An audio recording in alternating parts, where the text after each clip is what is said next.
What's good with YouTube? Y'all already know Big Flocko with the Comics Reaction, where I smash, dash, and react. Please hit the like, subscribe, comment, do all those things to help support this channel, and hit that bell notification for future fire reactions. And as you can tell by the title and thumbnail, we're going to be talking about Lefty Gunplay, right? Now, since he's hit the scene hot as fuck, right? Everybody's tapped into him, everybody's tuned in, everybody wants to interview. And he's said a lot of stuff, right? He's cashed in a lot of checks saying that he was about this, about that he was here and there, right? But recently I was tagged in a post by Mike's World, right? And in this post, it was listing of the places where he has been. Someone pulled his criminal records. Now, I was able to pull the same records as well. Now, he had a CDC number, AR5648, and he was in Pelican Bay, right? So, there is a time that he was in prison, and allegedly he was in Pelican Bay. But as far as saying he was down for 9 years, 11 years straight, nah. That does not indicate in his arrest transcript that he was down that long and was in Pelican Bay for that long, right? Now, there was definitely some red flags that I'm about to discuss in a second, right? But let's get to his arrest record real quick, and I'm going to list some things real quick, and then you guys be the judge. Now, as an adult, it goes back to 9/14/2013. He was arrested for burglary. 10/4/2014, he was arrested for a parole violation. 7/24/2015, vandalism of $5,000 or more. Then on 8/23/2015, convicted felon carrying a concealed firearm. Okay? Now, for almost 4 years, he had no arrest. So I'm anticipating that maybe he was in prison around that time frame, maybe, okay? Because a lot of times that means that they're locked up or they're in prison somewhere. So November 15th, 2019, he was carrying a loaded firearm while participating in gang activity, okay? Then he had a possession of controlled substance, August 7th, 2021, right? Now, there's a little bit of downtime right there from 2019 to 2021, so either he was in the county jail or he was in on a violation, okay? Then he had a 2023, April 1st, bench warrant failure to appear on a misdemeanor charge, okay? Then May 6, 2023, he has a 246 shooting into a dwelling, right? And then recently he has a, December 3rd, 2023, he has an act in possession of a firearm. Now, this was his last arrest, allegedly. And this was recent. And if you remember, there's a video where he's talking about how he just got out of jail a month ago. He's talked about that recently in an interview in January. So all this pretty much lines up to be him as far as all the time that he's done.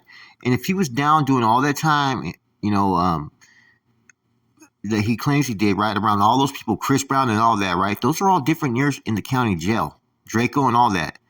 That's all recent, within like the last 4 years. So all that talking about that he's been down 9, 11 years in Pelican Bay shoe? No. You know what I'm saying? No, not at all. What I'm honestly witnessing, right, according to all this information, was that he did no more than a total of 5 years. And that 5 years wasn't all in one stretch. So in his interviews, he's been misrepresenting himself, saying that he was down since he was 18 years old and did all this time. And, I think he did maybe only like a 3-year stretch, to be honest with you, or even less than that, maybe, in, paroled. Because think about it. He said he just got out a month ago, right? In some of these interviews. Yet, when did he discharge parole? What year? The way he's conducting himself on YouTube, man, come on. His parole agent would have violated him already, as well as the places he's traveled. You don't get a traveling pass that fast to that many different locations. Houston, Denver, New Mexico, Arizona, New York City. All these different locations, right? Running around, smoking weed, drinking, getting drunk, right? I did not see a parole agent allowing that to happen without a violation. And see, I didn't point this out. A Southsider pointed this out in one of his podcasts, right? And I was like, you know what? This makes sense. And see, it makes sense because, like I said, I previously did a reaction to Lefty Gunplay, right, as far as how he talked about North Daniels after he got out and the end of all hostilities. I said, you know what? This dude does not conduct himself like someone who's done a long time on a level 4 yard, was around all this politics, you know what I'm saying, to act like this in the way he's acting. There's a total difference between him and Rowdy Rax. Rowdy Rax has more of a demeanor of a convict, of someone that's done his time and he's supposed to do and what he's not supposed to do. Whereas Gunplay, he's kind of a little bit loose at the lips. You know what I'm saying? And it just wouldn't add up to someone who's done that much time on a level 4 yard. Now, the question is, why did he lie about how long he was down and what he was down for? Because I'm looking at the cases, right? And what he claims he went to prison for is not what it fucking says as far as in his arrest details, right? It's not adding up. In fact, the shooting charge that he has is not till May 23rd or May 6th of 2023, excuse me, right? This year. His last case, right, which was 2 months ago, was an addict in possession of a firearm. Now, apparently, he must not be on parole no more because he was out very quickly. Now, see, he's spoken on a lot of shit, not realizing that someone like myself or, others who've done prison time can basically decipher what he's saying and looking at all the details and say whether it makes sense or not. Like I said, he's done some prison time, but not much. Nothing that he alluded to in his interviews, right? He was in Pelican Bay, but for how long? And on what level was he there? You know what I'm saying? Now, at first, I thought this was going to look a little bit worse than what it is. Like I said, it's not a good look, man, because he's misrepresenting himself, okay? And once you misrepresent yourself and you have people who can sit there and prove that you've lied about things and that you've embellished your story, it's always going to raise questions about your credibility, especially the way that you're acting in some of your interviews. Now, after looking at the amount of time that he may have did, which was not much, now it makes sense. He doesn't look like the seasoned vet that did a lot of prison time and was on a lot of different prison yards. You know what I'm saying? He probably was somewhere where he was put on the shelf and just pretty much just did his time and went home. You know what I'm saying? Even though he has certain tattoos that would signify that he's a sureño and that he's earned certain statuses basically within that collective, right? I don't know. It makes you question a little bit. It seems like this individual was built to have a certain image. In that certain image, he's at first very, very, very easy to gravitate towards. You know what I'm saying? But the more you listen to him, the more you find holes in his story. The more you find that he's trying to basically prove himself. He got some big ego. He's clout chasing, which it is what it is, man. That's his that's the narrative that he's pushing. Hey, you can't hate on it, right?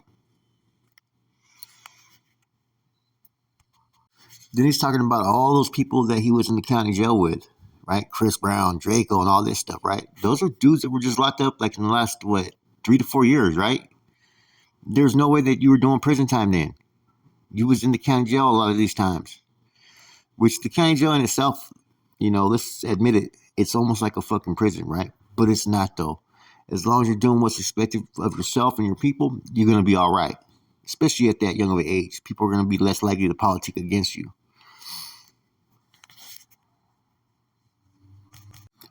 Now, remember the conspiracy shit that Blue Devils was putting on fucking, gold toes and stuff, right? And I think it was Active War Stories did the video. The Norteños are coming. The Norteños are coming, right? Man, it seems like that someone put this individual Lefty Gunplay into one of their fucking basically missions, right? To fucking infiltrate the fucking music industry and to put a Southside rapper on top, right? Probably code name Lefty Gunplay, right? Because they're doing a gunplay on this situation, right? They built this dude into an image that fucking he can't live up to, or that he fucking isn't. He's not the person that they built him up in the first early interviews, man. Making it seem like he's a real one that's been down for all these years. Nah, he's done some time, but he's also been out there in the streets to catch these little cases here and there. And most of the charges, man, if you really look at it, it's a bunch of dope fiend charges, basically, man. Now, without hating on him, right? I hate to say it though, right? But I told everybody, I told you guys after, at first I was like, okay, this dude's, I was digging a little bit what he was doing. But then when his interviews were just going left and right, middle, up, down, right? He was all over the place. I was like, man, this dude, there's something more here. Someone's not being truthful about something, right? And sure enough, here it is here. Now, he's in position that he could pretty much cover this mishap and, give a statement and saying like, yeah, I did a lot of times. I didn't mean to mislead the people and this and that, and he'll be okay, right? But for some of us, right, this is just enough just to push us away from like really acknowledging him as far as in the top fucking tier of rappers, right? And I never did. I thought he's good. Don't get me wrong, he can rap. But like I said, the only one that's in my top tier from Southern California would be Rowdy Rax. That's about it. Nobody else. Maybe King Little G's pretty close, but other than that, none of these other rappers are even on that level, right? And I think that's why they were trying to push someone into that level, into that category, and they didn't care if they had to lie, embellish these stories or whatnot, because that's exactly what they fucking did. And like I said, all his charges are gun charges and dope. There's only one charge he's had of shooting. That's recently, in 2023. I don't know if he's out on bail for that, or if he took a deal for that. I don't know. I would like to think that if he did, he wouldn't be running around on YouTube the way he does, or acting like an idiot in general, man. Anyways, man, hope you guys enjoyed this video, man. Like I said, I could have went a whole lot of different directions. I could have did an all-out blitz and just fucking fully attack him, right? Which I haven't, you know what I mean? I definitely have not attacked him like I could have, okay? But there's some things that need to be questioned by a lot of you guys. Subscribers and viewers in general need to question it, man. Like, okay, why were you arrested here or there? You know what I mean? Why are you not on parole anymore? When did you discharge? How much time did you actually really do? Those are the questions I'd want to answer. You know what I'm saying? I'd want him to answer as a fucking listener. You know? With that said, though, man, hope you guys have a positive day. This is Flacco from Convicts Reaction. I'm out.